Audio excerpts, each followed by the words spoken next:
What's up, you guys? It's Graham here. So we've all heard the saying that cash is king. Well, you know what? I think we're slowly entering an era where cash no longer has quite the power and leverage it once used to have, and instead we're seeing the shift towards credit.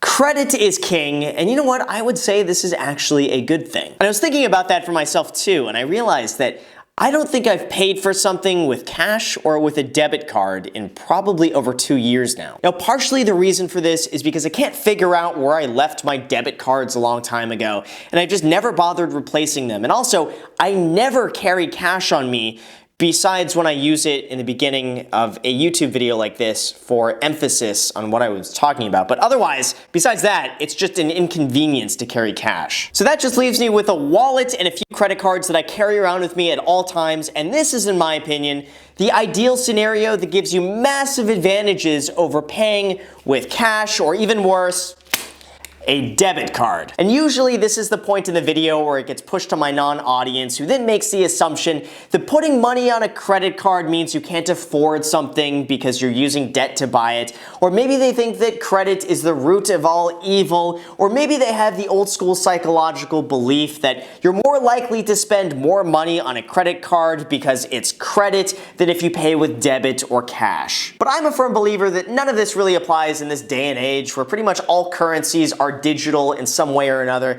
And here's why you should end up putting everything on a credit card and how it's actually a good idea. As soon as you smash that like button. See, when you pay for something with cash, it's gone from your hands as soon as you spend it. Or if you end up losing that cash, well, then you gotta go and find it. Or if that cash is stolen from you, then good luck ever getting that back. Like if you buy an iPhone from someone on Craigslist and you pay with cash, and maybe that person misrepresented what the phone was and you didn't find out until later, well, you're probably out cash. Or let's just say that you go and buy something and it breaks and the store refuses to make it right. Well, in that same situation, you're probably out money. Very similar to that with a debit card. Anytime you use that, you're giving the entire world a direct line to your actual money. And anytime you use a debit card, whether at an ATM or when going and buying something, you're basically just directly pulling out cash from your checking account. So if your debit card is ever compromised or stolen, your actual money is gone. And if your debit card is ever mischarged, well, guess what? Again, your actual money is gone. And yes, I realize that most debit cards have fraud protection, but the fact remains is that it takes time to get your actual money back. And sometimes this means going without your actual money for a few days to sometimes a few weeks until the fraud is proven and the money is put back into your account. Now with a credit card, on the other hand, you accrue a balance on that card and then you pay it off in full at the time it's due. And during that entire process, none of your actual money is used. It's kind of like being able to use someone else's money for 60 days completely free, and then at the end of the 60 days,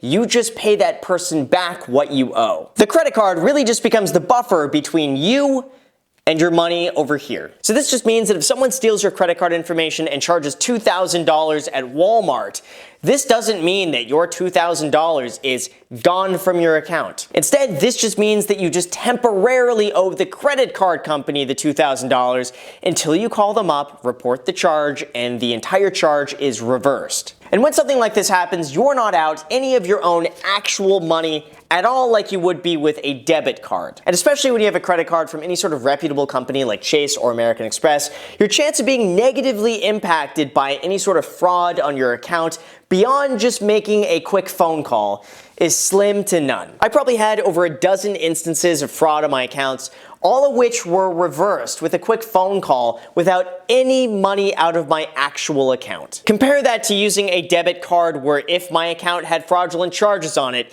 my actual money is gone until I call in to reverse the charge and get my money back. Now, the second reason you should put everything on a credit card is what's called purchase protection. Many credit cards offer this as a perk of using their service, and this reason alone should be reason enough for you to start using credit cards for everything. This means that credit cards will insure your item against theft or damage typically between 90 and 120 days after you buy something using the credit card. I've ended up using this several times and it has paid for itself many times over. For example, I ended up buying a jacket with my American Express Platinum, and while I was out one night, it was stolen. I called up American Express, I reported that it was stolen, and within 24 hours, they reimbursed me for the entire cost of the jacket. Having this also helped me out tremendously when I bought a brand new MacBook Pro. It was within a backpack. I had the backpack in the backseat of a car. One night, someone smashed the back window of that car, stole the backpack with my laptop in it, and thankfully, it was covered under the American Express purchase protection. Just try to get that type of service if you buy something with a debit card or with cash. Secondly, we have credit cards that offer what's called price protection. This means that if you go and buy something and then all of a sudden you find it somewhere cheaper, within about 90 days, you can submit that cheaper price to the credit card company and they will end up reimbursing you for the difference. This is an amazing feature to have and very cool to use, especially before Black Friday when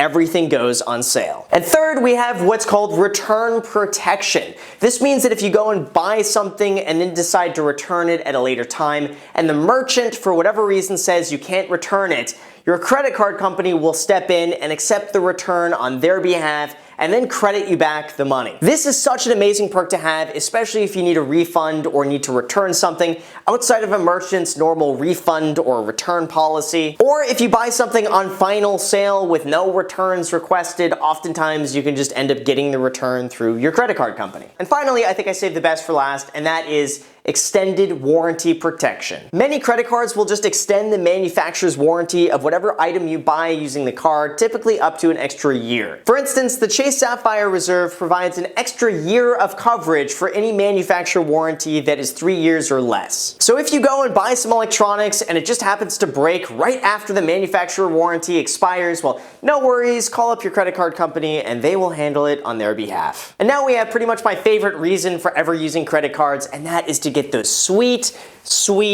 points. Just open up a credit card, put your normal spending on that card, and rack up free hotel, free airfare, free travel, or cash back. All for deciding to use a credit card over a debit card or paying with cash. It's because of doing that that I booked an entirely free trip to go and visit Dan Lok, paid for entirely with credit card points. I got my round trip plane ticket paid for free. I got a 27th floor room at the Marriott downtown Vancouver, overfacing the city and the harbor. Guess what? Entirely for free. I also enjoyed free food and free drinks at the airport while I was waiting for the flight for the low price of free using the Priority Pass lounge access that is free. If you just master the art of credit card churning, which is basically the practice of opening up a credit card, meeting the minimum spend to get the sign-up bonus, you can pretty much travel anywhere in the world entirely for free just by doing this maybe twice or 3 times a year. And the net cost to you of actually doing this is usually like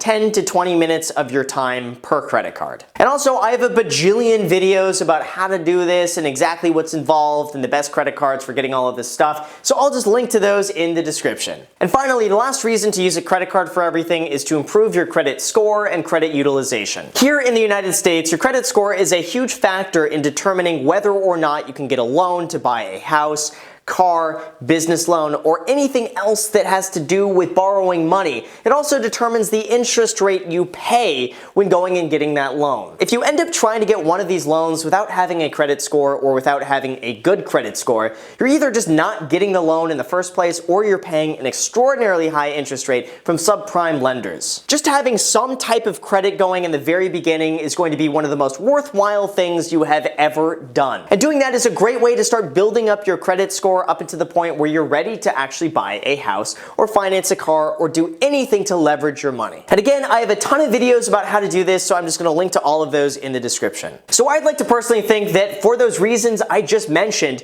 it should be compelling enough to use a credit card for everything you do and just ditch cash and debit card altogether like I do. Except when I say this, there are 2 very important distinctions I do want to mention. First of all, you should never pay a single dime in interest interest. You should always pay off your entire credit card in full at the end of every month. You should not spend more money on the credit card just because the money isn't immediately taken out of your account. And finally, you should always have the money available at all times to pay it off in full. I just pretend all the money I put on a credit card is cash. If I don't have the money right then and there to pay for something in cash, I will not go and put it on a credit card. If you know you can't handle this and you know you don't have the self-control to follow this, then do not use a credit card and instead stick with debit and cash. Not getting all of the perks I mentioned are a lot better than the alternative of you handling a credit card improperly and racking up debt. Now, the second thing I want to mention is that Dave Ramsey often cites psychological studies that suggest that people are more likely to spend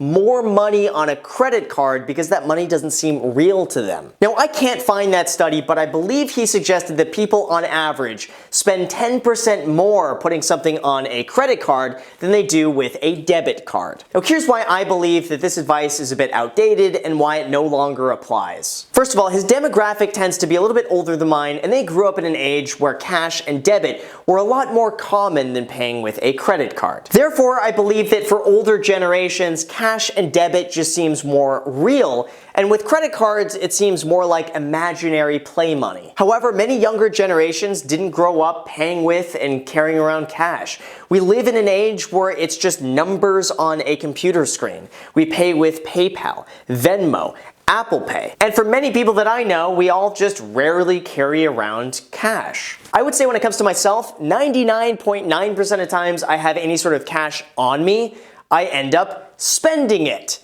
And that's one of the reasons I don't carry around cash. I think for most younger generations, we calculate how much we have available to us based off the numbers on a computer screen and what's in that account. And because of that, when we have cash, it's unaccounted for in the bank account. So therefore, it seems like almost extra found money that isn't necessarily budgeted for, that if you spend it, it doesn't really matter because the numbers in your account are the same. Now, it's because of that that I believe that younger generations are more likely to spend cash than they are to spend extra on a credit card. And I really believe that as we become more digital, that spending with credit and debit are going to have a much bigger psychological impact on us because we could see those numbers on our screen. So let me know in the comments section what you guys think. Maybe I am totally wrong about this, or maybe I'm not. Let me know down below. So again, just to recap, the reason I put everything on a credit card account is to, one, add an extra layer of protection between myself, what I buy, and my actual money. Second, I take advantage of the many credit card perks with extended warranty, purchase protection, and everything else that goes along with using a credit card. After that, I take advantage of all the free travel, points, cashback, and everything else that I get by just using the credits over the debit or cash. And lastly, I do it to increase my credit score and credit utilization so that when I go and buy more real estate, I am getting the best loan I possibly can, I'm paying the lowest interest rate, and that just means that I have more actual money back in my bank account. Then all I do is I pay off the credit card in full at the time it's due, I pay no interest, I don't go into any debt to buy something, but I reap all the benefits of using credit. So with that said, you guys, thank you so much for watching. I really appreciate it. If you guys enjoy videos like this, as always, smash that like button, smash that subscribe button if you're not already subscribed. But if you're subscribed and haven't hit that notification bell, make sure to go ahead and smash that notification bell so you can try to get first comment. It's pretty much impossible, but if you can get first comment, I always heart those first comments. Also, feel free to add me on Instagram. I post there pretty much daily, so if you want to be a part of it there, feel free to add me there. Thank you again for watching, and until next time.